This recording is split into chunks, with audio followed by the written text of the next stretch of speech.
I wanted to move on, if I can, Anna, at this point, to then take you into the next session, which is how can our ambassadors support the AURORA Exploitation Plan? And this leads in, if you like, to the breakout sessions that we want to organize with you. So again, Joanna, if I can move on. Okay, making an impact at EU level. The way we've tried to do that so far is to join the EU Climate Pact and the Educate for Climate group. That opens up an opportunity for ambassadors to the AURORA project to link up with nearly 1,200 EU climate change ambassadors who are change makers right across the EU community, and 70 now Climate Pact partners across Europe. And AURORA is making real waves in these two groups. Originally selected out of 400 applicants, we were one of the 31 successful ones.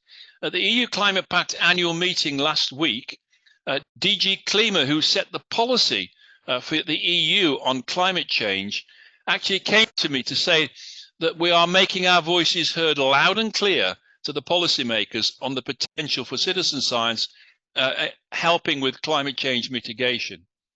In addition, there are 7,000 members of the EU group Educate for Climate that links you to schools and universities across the whole of the EU, where we can actually, if like, encourage the uptake of the approaches that we've adopted in these educational institutions.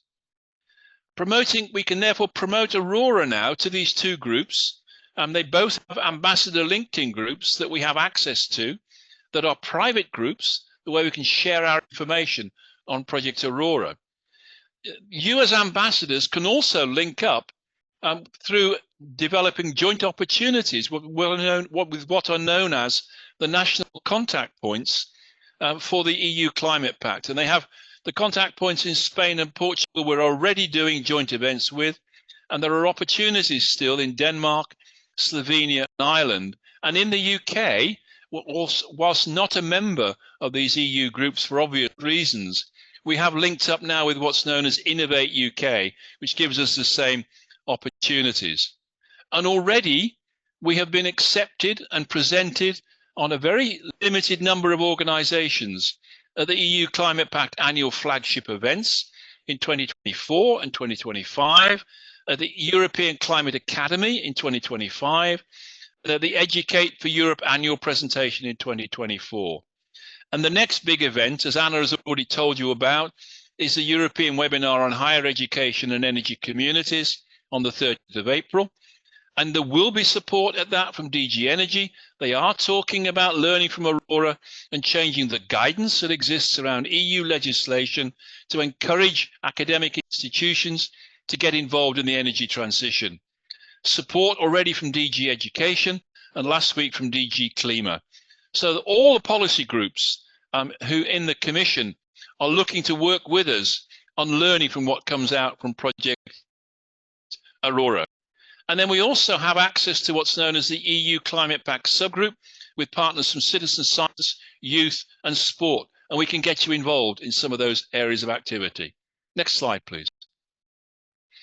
We've also worked with something called the EU Green Deal Support Office that has brought together all the research projects funded by Horizon 2020 on citizen science. And as a result of that, we've been able to run events that have attracted keynote speakers from UNEP, including Alexander Caldas, who is the director of the climate change, who is the director of UNEP on the early warning program that they're putting in place to deal with some of the consequences of climate change. We also managed to link up with Thomas Asdoba, who is the director of Net Zero Cities, and ran a major event at the European Week of Regions and Cities as a direct consequence of working with the Green Deal Support Office. Next slide, please. Some of these events have gone global, and this is just one example from EU Green Week, showing you that we had 122 registrations, 71 attendees covering 22 countries, starting to show you the appetite at international level for citizen science and climate change mitigation. Next slide, please. We also took part in the very first African Citizen Science Conference in 2024. And as a direct consequence of that, we are now getting inquiries about how we could use the Aurora Energy Tracker app in the city of Nairobi and through the Citizen Science Africa Association, and how you would need to change the app to make it available and useful across the African continent. Next slide, please. I think very excitingly as well, we also got together with the other funded citizen science projects from Horizon 2020, and we've produced this policy paper, which if you've not seen it, I would recommend you look at and read. It's a policy paper on citizen science and EU regulations, a new approach. Can you help us promote it? It would be my request. Because what we're looking to do here is to convince the European Parliament, policymakers at the EU level, and national governments that are part of the European Union that citizen science should be fully integrated into the delivery of EU law. And that includes the Green Deal. So that's a major step forward if we can get this concept accepted by the EU, because at the moment, citizen science is a research tool and doesn't really translate across into EU law, but it should. And we have had some support from EU policymakers for this approach, which resulted, if you're aware of it, the EU Single-Use Plastics Directive, where citizen science was actually used to justify the plastics that were banned in that directive. So this is moving citizen science from just research and research outputs across into the way you deliver environmental law. And that's a big push for the year ahead. Next slide, please. And then lastly, I want to move right up to the international level. Last year at UNEA 6, we brought Aurora to the attention of the Citizen Regions Summit. We highlighted it in the UN Science Policy Business Forum. And the UN Science Policy Business Forum has the biggest global organizations in the world as its members. This is both in the public sector and in the private sector. It has all the national space agencies as its members and some of the biggest philanthropic organizations operating in the world.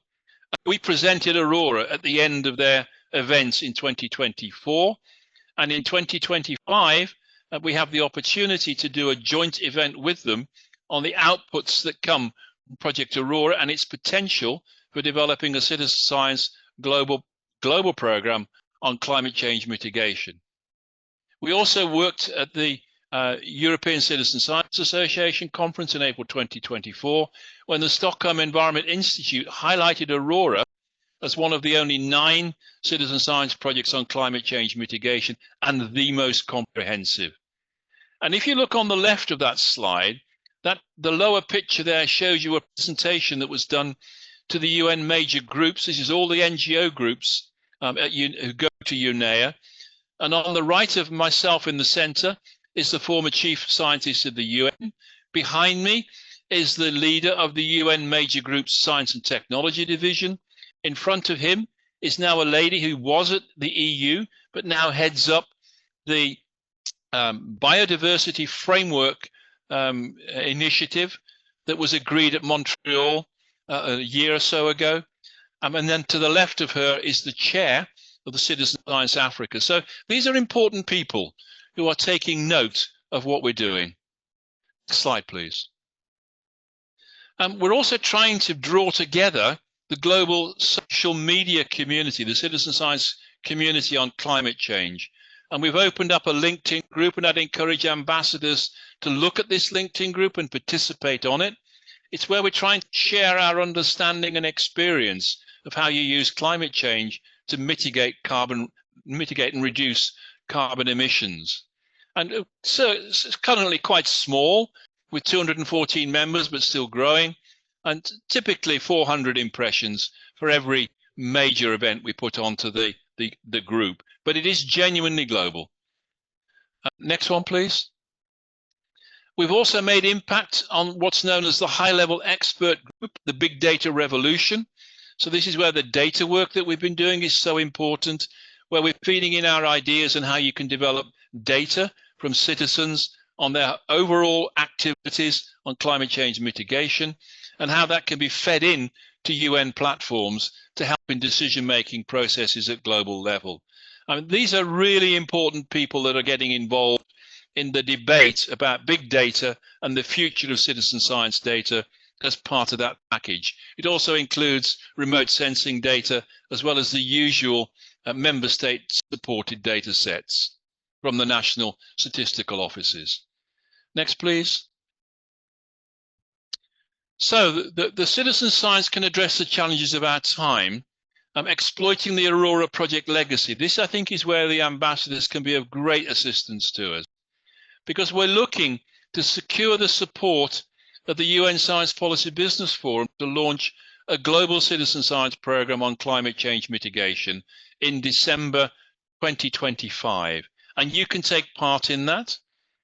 We're looking to secure the support of the UNEP Early Warning Program to include our data sets on UN platforms. And there is a working group running now that is helping to develop that whole approach. You can take part in that. We need to build and grow support from the global citizen science community. And we will be taking a major delegation coordinated by the Citizen Science Global Partnership to UNEA 7. And if there are ambassadors out there who can self-fund to go to that event, we can facilitate your attendance at what is a life-changing meeting. It really is. To be able to go to that sort of event where all the environment ministers from around the world are gathering to lay out the new what are called multilateral environmental agreements, of which climate change is one, then you can have an influence on that.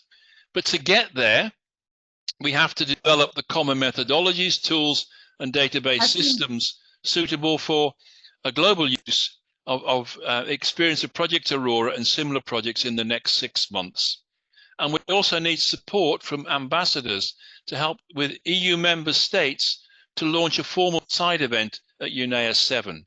And if you want to see what can be achieved by going to that level, have a look at the Global Mosquito Alert Dashboard, which is just an example of what can be done at global level.